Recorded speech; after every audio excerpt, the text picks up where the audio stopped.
Hey guys, hope you had a good weekend. A couple quick announcements before I explain what's currently on my computer screen.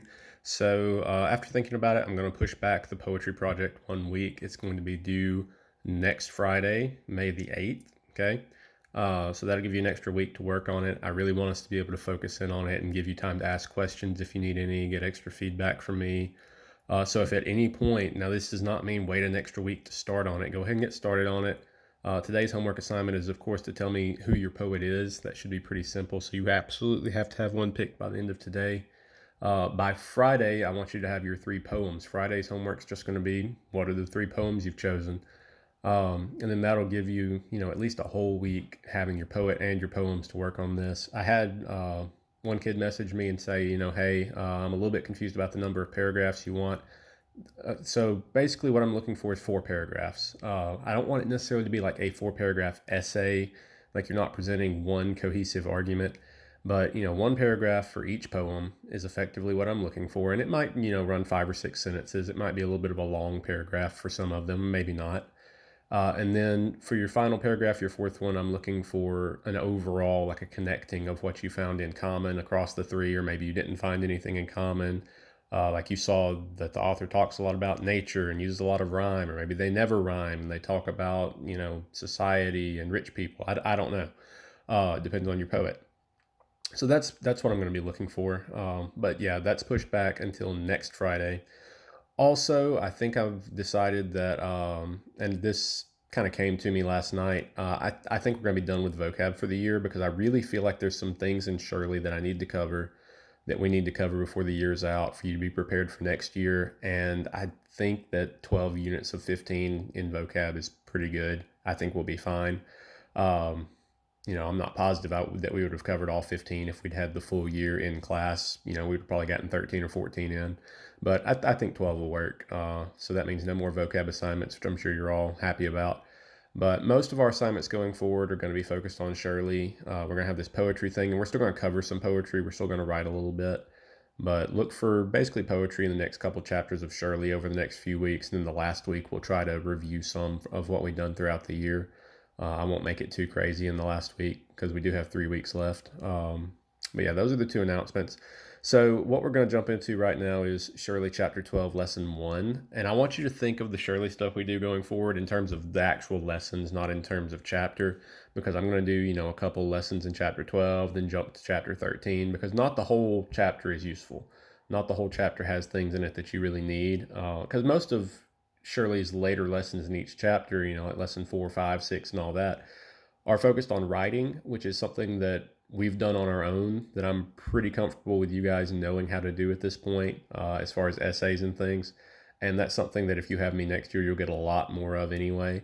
So I'm not too concerned with that, and I don't really like the way that Shirley teaches it. So just because we're on chapter 12, don't assume, we're going to do chapter 12, lesson 1 through 6 or whatever. Like we've done most of the year, I think we're going to hit the first 2 lessons of chapter 12 and then go to 13. But anyway, chapter 12, lesson 1 is dealing with pronouns and antecedents. So that word antecedent is probably kind of scary. The prefix ante there, A-N-T-E, it means before. Okay, so it's something that comes before something else. If you've ever heard of an anteroom in a house, it's a room like a little entryway in front of another room. Okay, so if you come in and there's a small room at the opening of a house, you'll see this in a lot of older houses. Kind of like a mud room, except it's usually not at the back, it's usually at the front, where people might take off their shoes and coats and hats and things like that. That's an anteroom. So an antecedent is something that comes before a pronoun and tells us what the pronoun is referring to. So I've given us several examples done up several different ways. And I promise this idea is a lot easier than it probably sounds just because the word antecedent is scary. So we can have either a subject pronoun, an object pronoun, or a possessive pronoun adjective. All three of those, so PPA, SP, OP, well, not OP, that's object to preposition, but anyway, an object pronoun like him, her, it, things like that, them, those can all serve as pronouns in the sentences that we're going to be talking about, okay? Yes, a possessive pronoun adjective acts as an adjective, but it is still a pronoun, okay? And I know that's a little bit confusing. But let's look at the first example. So this is an example coming in 2 separate sentences. It does not have to be in 2. It can be in the same sentence. So Tom ran. That's a really simple sentence. Highlighted in blue is the subject, the antecedent that we're going to be referring back to. The antecedent always comes before the pronoun. Next sentence, he was very fast. Okay, so here's why this matters. If we have this sentence just in a vacuum, okay, which means with nothing else around it, nothing explaining it, we don't know who he is. We don't have a clue. This can be a problem. If I walk up to you and I'm like, he's really fast, you're going to say, who? Okay. Now, if I say Tom ran, he's really fast, you know what I'm talking about. So Tom is the antecedent of he. Our pronouns are all in red here, or the closest thing I could get docs to do to red. It's a weird color. Anyway, so he was very fast. He goes back to Tom. He is talking about Tom. It's renaming him. So he is the pronoun. Tom is the antecedent. Okay. Next one, the teacher hit his knee on the desk. In one sentence, we have both pronoun and antecedent. So we've got a PPA in his. So whose knee? The teacher's. So his is our pronoun. Teacher is the antecedent. The next sentence, the pain made him yell. So him here is an object pronoun. And who is him? Who's this we're talking about? The teacher. So it refers back to the teacher as well. Notice in all these sentences, blue comes before red. Antecedent, ante means before, comes before the pronoun. The third one, the coin balanced on its edge. So again, it's a PPA. It's what's edge? The coin's edge. It refers back to coin. This is going to sound a lot like some of the things we've done earlier this year, like predicate nominative and all that. And it really should because, excuse me, this can apply to predicate nominative type things. So if I say something like, I am a teacher, okay? So teacher would refer back to I. But in this case, this is very specific. It's where we have pronouns that refer back to something else. Pronouns that refer back to their antecedents. That's the difference between this and predicate nominative. So if I said, John is he, which is really archaic and backwards English, sounds like something somebody from the 1700s would say, but it's grammatically correct. That would be an example of both using an antecedent in John, because he is the pronoun that refers back to John, and a predicate nominative, because John was he would be the predicate nominative renaming John. That can get confusing. I'm not going to do that to you on an exercise, okay? My exercises are going to look more like what I've got on the screen here, and I'll have you identify, what's the pronoun, what are the pronouns in the sentence, what is the antecedent, that sort of thing. I don't think it's terribly complicated. Or I might give you a sentence or two, and I might say, for the pronoun his, what is its antecedent? And if it was the teacher hit his knee on the desk, whose knee? Teacher. So teacher is the antecedent. All right. Sentence 4 gives us an example that you can have two antecedents for the same pronoun. If the pronoun is plural, so like we, them, their, they, things like that, our, that pronoun is going to refer sometimes back to multiple things. If I had said the boys told their mom the story, yes, I know Susan's a girl name, I'm just giving a plural noun, then it would only have one antecedent because it would be plural. But here I've got two singular nouns, two singular antecedents that are then referred back to by a plural pronoun. That's totally fine. That sentence makes sense. John and Susan told their mom the story. Their, it's PPA, okay? Who is there? Whose mom is this? It's John and it's Susan. So John and Susan are then your antecedents. The boy jumped up and down. He couldn't believe he had won his tournament. This shows us that you can have, much like the second set of sentences up there, multiple pronouns that refer back to the same antecedent. So the boy jumped up and down. We've got our noun, boy, but there's no antecedent in that sentence. No pronoun in that sentence. Boy is the antecedent. No pronoun, though.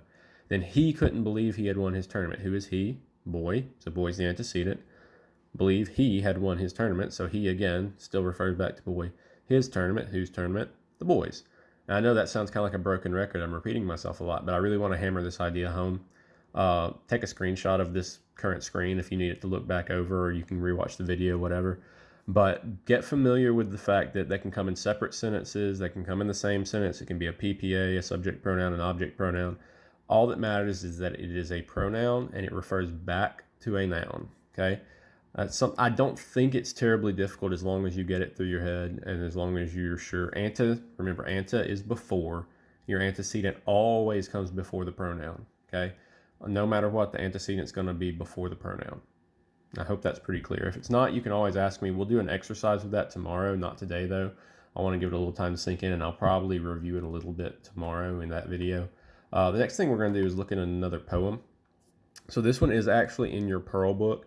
It's on page 521 in your Pearl book, but I'm not doing the version there. It's formatted a little differently. If you want to look at it, it's pretty interesting. It's formatted with left and right columns to where multiple voices are supposed to read it.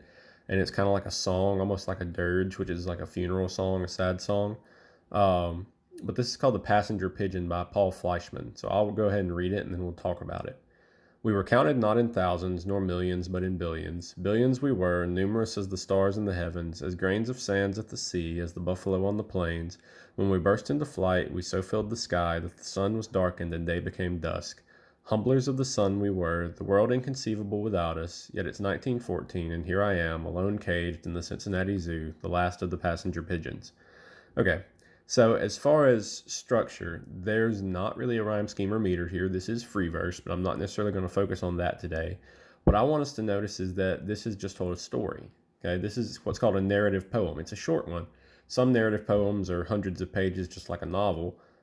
This one's just a few lines, but it does tell a story. It tells about this pigeon's past, it's the past of its species, how they numbered in thousands and millions and billions, and they would darken the sky and all this. And he says, but here in 1914, he's the last of his kind and he's caged in a zoo. So it's talking about the change that he's gone through and that his species has gone through. It's a pretty sad little poem, actually. And you can read up on passenger pigeons if you want some background.